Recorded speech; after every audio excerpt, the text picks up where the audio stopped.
Good morning and again welcome back to my daily blog. ঘুম থেকেই আগে চলে আসি আমার বাচ্চাগুলোকে দেখতে, কারণ ওদের ছাড়া তো এখন আমার দিনই কাটে না।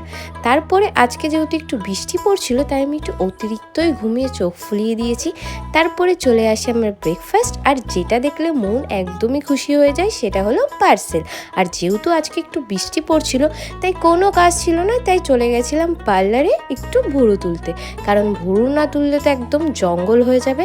তারপরে এই বৃষ্টি ওয়েদারের সাথে ছিল মাটন আর ভাত, আর কি চাই। আজকে যেহেতু কোনো কাজ নেই, তাই একটু নেল পলিশ পরছিলাম। তারপরে দেখলাম আমার শোকেসের একদমই বাজে অবস্থা, তাই এত ল্যাদ না খেয়ে একটু ভাবি যে না পূজা একটু পরিষ্কার কর, তাই পরিষ্কার করতে বসতাম। বিশ্বাস করবে না, এত জিনিস কোনটা ছেড়ে কোনটা গুছাবো একদমই প্রথমে মাথা কাজ করছিল না।